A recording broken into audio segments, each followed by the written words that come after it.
ನಮಸ್ಕಾರ ಪ್ರಿಯ ವೀಕ್ಷಕರೇ, ಫ್ರೀಡಮ್ ಟಿವಿಯ ಡಿಜಿಟಲ್ ಕಂಟೆಂಟ್ಗೆ ಸ್ವಾಗತ. ನಾನು ರಚನಾ ನಂಜುಂಡ. ಸಿನಿಮಾ ರಂಗ ಅನ್ನೋದು ಒಂದು ಸಮುದ್ರದ ಹಾಗೆ. ಈ ಸಮುದ್ರವನ್ನು ಸೇರಬೇಕು ಅಂದರೆ ನದಿಗಳಾಗಿ ಬಂದು ಸಮುದ್ರವನ್ನು ಸೇರಬೇಕು. ಈ ಸಿನಿಮಾ ರಂಗ ಅನ್ನೋ ಒಂದು ಸಮುದ್ರವನ್ನು ಸೇರಬೇಕು ಅಂದರೆ ಸೀರಿಯಲ್ ಅನ್ನೋ ನದಿಯಾಗಿ ನಾವು ಹರಿದು ಹೋಗಬೇಕು. ಯಾಕೆ ನಾವು ಇವತ್ತು ಸೀರಿಯಲ್ಲು ಹಾಗೂ ಸಿನಿಮಾಗಳ ಬಗ್ಗೆ ಮಾತನಾಡ್ತಾ ಇದ್ದೀವಿ ಅಂದರೆ, ಇವತ್ತು ಪ್ರಮುಖವಾಗಿ ನಾವು ಮಾತನಾಡ್ತಾ ಇರೋ ವಿಚಾರ ಯಾವುದು ಅಂದರೆ ಸೀರಿಯಲ್ ಟು ಸಿನಿಮಾ. ಯಾವ ರೀತಿಯಾಗಿ ಸೀರಿಯಲ್ ಅನ್ನೋದು ಸಿನಿಮಾವನ್ನು ತಲುಪೋದಕ್ಕೆ ಒಂದು ಮೆಟ್ಲಾಗುತ್ತೆ ಅಂತ ಹೇಳ್ತಾರಲ್ಲ, ಆ ಒಂದು ಕುರಿತಾಗಿ ನಾವು ಇವತ್ತು ಮಾತನಾಡ್ತಾ ಹೋಗೋಣ.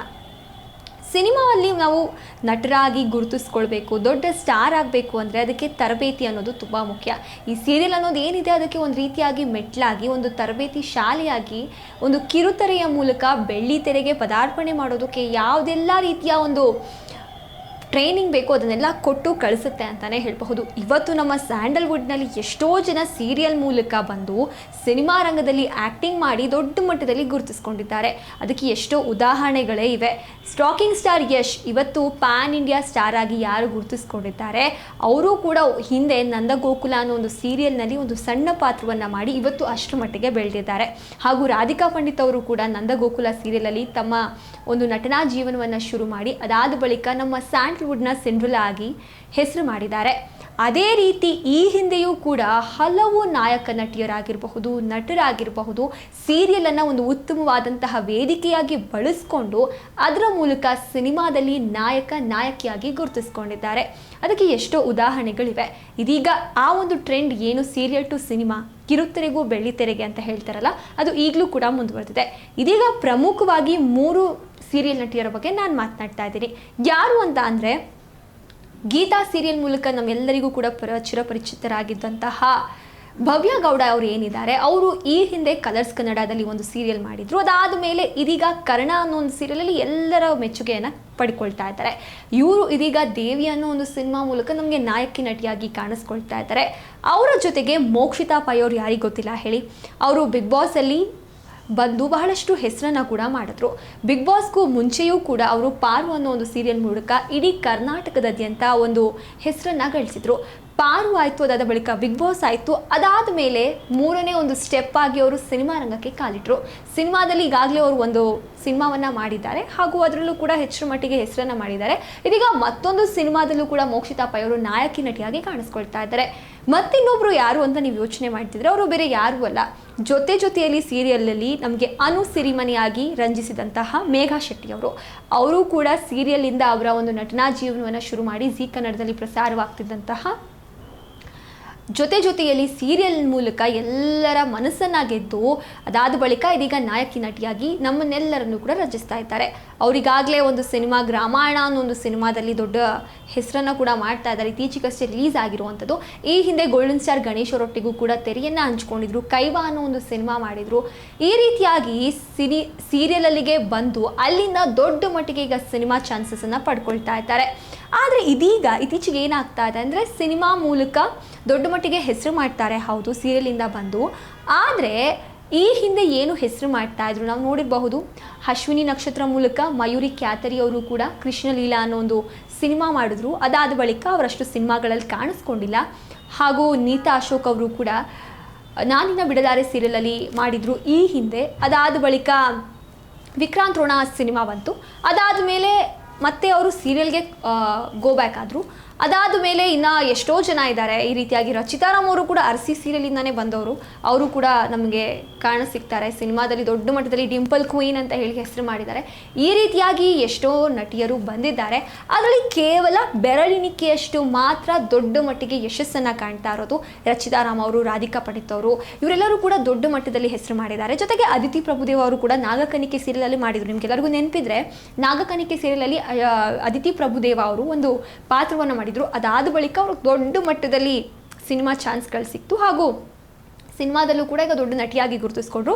ಇತ್ತೀಚೆಗೆ ಅವ್ರು ಯಾವುದೂ ಸಿನಿಮಾಗಳನ್ನು ಮಾಡ್ತಿಲ್ಲ, ಆದರೆ ಅವರ ಒಂದು ನಟನೆ ಮೂಲಕ ಎಲ್ಲರಲ್ಲೂ ಕೂಡ ಅವರು ಒಂದು ರೀತಿಯಾಗಿ ಪ್ರೀತಿಯನ್ನು ಹುಟ್ಟಿಸಿದ್ದಾರೆ ಅವ್ರ ಮೇಲೆ ಅಂತಲೇ ಹೇಳಬಹುದು. ಈ ಮೂಲಕ ಹೇಳೋದೇನು ಅಂದರೆ, ಸೀರಿಯಲ್ ಮೂಲಕ ಬರ್ತಾರೆ, ಸಿನಿಮಾ ರಂಗಕ್ಕೆ ಪದಾರ್ಪಣೆ ಮಾಡ್ತಾರೆ, ಒಂದಷ್ಟು ಸಿನಿಮಾಗಳಲ್ಲಿ ಕಾಣಿಸ್ಕೊಳ್ತಾರೆ. ಆದರೆ ಯಶಸ್ಸು ಅನ್ನೋದು ಕೇವಲ ಅದೃಷ್ಟದ ಮೇಲೆ ನಿಂತಿದೆಯಾ ಅಥವಾ ಅವರ ನಟನೆ ಮೇಲೆ ನಿಂತಿದೆಯಾ ಅನ್ನೋದೇ ಒಂದು ಪ್ರಶ್ನೆಯಾಗಿದೆ. ಯಾಕಂದರೆ ಈ ಹಿಂದೆ ಬಂದಿದ್ದಂತಹ ಎಷ್ಟೋ ನಟಿಯರು ಈಗಾಗಲೇ ಸಿನಿಮಾದಲ್ಲಿ ನಟಿಯರಾಗಿ ಕಾಣಿಸ್ಕೊಂಡು ಒಂದಷ್ಟು ಸಿನಿಮಾಗಳು ಮಾಡಿಕೊಂಡು ಹೆಸರು ಮಾಡ್ಕೊಂಡಿದ್ದಾರೆ. ಮತ್ತಷ್ಟು ನಟಿಯರು ಸಿನಿಮಾಗೆ ಬಂದಿದ್ದಾರೆ, ಅದರಲ್ಲಿ ಯಾವುದೇ ರೀತಿಯಾದಂತಹ ಯಶಸ್ಸು ಕಾಣಲಿಲ್ಲ ಅಂತ ಹೇಳಿ ಮತ್ತೆ ಸೀರಿಯಲ್ ರಂಗಕ್ಕೆ ಹೋಗಿದ್ದಾರೆ. ಈ ಮೂಲಕ ಹೇಳೋದೇನು ಅಂದರೆ, ಇದೀಗ ಮತ್ತೆ 3 ನಟಿಯರು ಬರ್ತಾ ಇರೋದ್ರಿಂದ ಇವರೆಲ್ಲರೂ ಕೂಡ ಬಂದು ಸಿನಿಮಾದಲ್ಲಿ ಈಗಾಗಲೇ ಸಿನಿಮಾಗಳು ಮಾಡ್ತಿದ್ದಾರೆ. ಇವರು ಕೂಡ ಜಾಸ್ತಿ ದಿನ ಇರ್ತಾರಾ, ಎಷ್ಟು ಮಟ್ಟಿಗೆ ಯಶಸ್ಸು ಕಾಣ್ತಾರೆ, ಯಾವ ರೀತಿಯಾಗಿ ಸಿನಿಮಾಗಳು ಕೊಡ್ತಾರೆ, ಅಥವಾ ಇವರು ಕೂಡ ಸಿನಿಮಾಗೆ ಬಂದು ಸೀರಿಯಲಿಗೆ ಹೋಗ್ತಾರಾ ಅನ್ನೋ ಒಂದು ಪ್ರಶ್ನೆ ಎಲ್ಲರೂ ಕೂಡ ಮೂಡಿದೆ. ಇವರ ಪ್ಲಸ್ ಪಾಯಿಂಟ್ಗಳೇನು ಅಂದರೆ, ಈ ಎಲ್ಲ ಬರ್ತಾ ಇರೋಂತಹ ಸೀರಿಯಲ್ ನಟಿಯರು ಕೂಡ ನೋಡೋದಕ್ಕೆ ಬಹಳ ಸುಂದರವಾಗಿರ್ತಾರೆ, ಹಾಗೂ ಅವರ ನಟನೆಯ ಮೂಲಕ ಎಲ್ಲರ ಮನಸ್ಸನ್ನು ಕೂಡ ಕದೀತಾರೆ, ಹಾಗೂ ಡ್ಯಾನ್ಸು ಕೂಡ ತುಂಬ ಚೆನ್ನಾಗಿ ಮಾಡ್ತಾರೆ. ಸೀರಿಯಲಿಂದ ಕೇವಲ ಅವ್ರು ಸೀರಿಯಲ್ ಮಾತ್ರ ಸಿನಿಮಾ ರಂಗಕ್ಕೆ ಬರೋದಲ್ಲ, ಅದಾದಮೇಲೆ ತುಂಬ ರಿಯಾಲಿಟಿ ಶೋಗಳು ಕೂಡ ಮಾಡ್ತಾರೆ, ಎಷ್ಟೋ ಡ್ಯಾನ್ಸ್ ಶೋಗಳು ಮಾಡ್ತಾರೆ, ಹಾಗೂ ಇನ್ನಷ್ಟು ರಿಯಾಲಿಟಿ ಶೋಗಳಲ್ಲಿ ಭಾಗಿಯಾಗ್ತಾರೆ. ಪ್ರಮುಖವಾಗಿ ಬಿಗ್ ಬಾಸಿಗೆ ಹೋಗ್ತಾರೆ, ಅಲ್ಲಿ ದೊಡ್ಡ ಮಟ್ಟದ ಹೆಸರು ಮಾಡ್ತಾರೆ, ಅದಾದಮೇಲೆ ಸಿನಿಮಾಗೆ ಬರ್ತಾರೆ. ಇದು ಒಂದು ರೀತಿಯಾಗಿ ಎಲ್ಲರಲ್ಲೂ ಕೂಡ ಕಾಮನ್ ಆಗೋಗಿದೆ. ಅಂದರೆ ಸೀರಿಯಲಿಗೆ ಬರ್ತಾರೆ ಅಂದರೆ ನಿಮ್ಮ ಮುಂದಿನ ಸ್ಟೆಪ್ ಏನು ಅಂದರೆ ಸಿನಿಮಾ ಅಂತ ಹೇಳ್ತಾರೆ. ಅದೇ ರೀತಿಯಾಗಿ ಈಗಾಗಲೇ ನಮ್ಮ ಸ್ಯಾಂಡಲ್ವುಡ್ನಲ್ಲಿ ಹಲವು ನಾಯಕ ನಟಿಯರು ಬಂದಿದ್ದಾರೆ. ಪ್ರಮುಖವಾಗಿ ಈ 3 ನಾಯಕಿ ನಟಿಯರು ಹೆಚ್ಚಾಗಿ ಹೆಸರಿನಲ್ಲಿ ಇರುವಂಥದ್ದು. ಇನ್ನು ಮುಂಬರುವ ದಿನಗಳಲ್ಲಿ ಇವರು ಎಷ್ಟರ ಮಟ್ಟಿಗೆ ಸಿನಿಮಾಗಳು ಮಾಡ್ತಾರೆ, ಇನ್ನು ಎಷ್ಟು ಒಳ್ಳೆ ಸಿನಿಮಾಗಳು ಇವರ ಒಂದು ಕಡೆಯಿಂದ ಬರುತ್ತೆ, ಹಾಗೂ ಇನ್ನು ಎಷ್ಟು ಹೆಸರನ್ನು ಮಾಡ್ತಾರೆ ಅನ್ನೋದನ್ನು ನಾವು ಕಾದು ನೋಡಬೇಕಾಗಿದೆ ಅಂತಲೇ ಹೇಳಬಹುದು.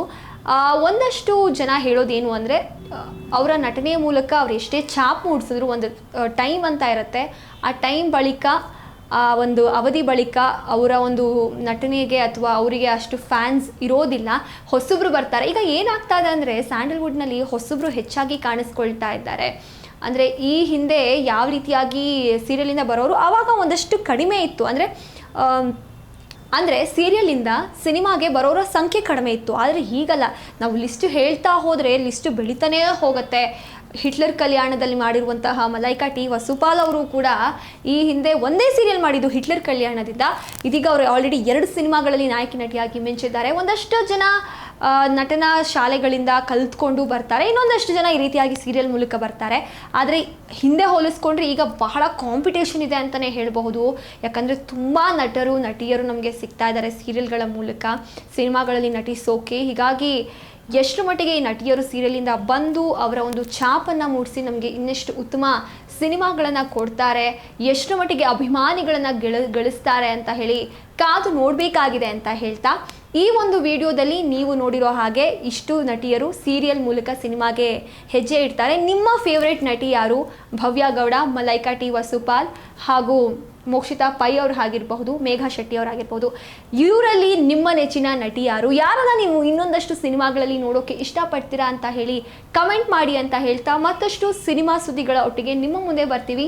ನೋಡ್ತಾರೆ ಫ್ರೀಡಮ್ ಟಿವಿ, ಇದು ಜನಸಾಮಾನ್ಯರ ಚಾನೆಲ್. ಕ್ಷಣ ಕ್ಷಣದ ಸುದ್ದಿಗಳಿಗಾಗಿ ಫ್ರೀಡಮ್ ಟಿವಿ ಸಬ್ಸ್ಕ್ರೈಬ್ ಮಾಡಿ, ಲೈಕ್ ಮಾಡಿ ಹಾಗೂ ಫಾಲೋ ಮಾಡಿ. ಹೊಸ ಸುದ್ದಿಗಳ ನೋಟಿಫಿಕೇಶನ್ಗಾಗಿ ಬೆಲ್ ಐಕಾನ್ ಮೇಲೆ ಕ್ಲಿಕ್ ಮಾಡಿ.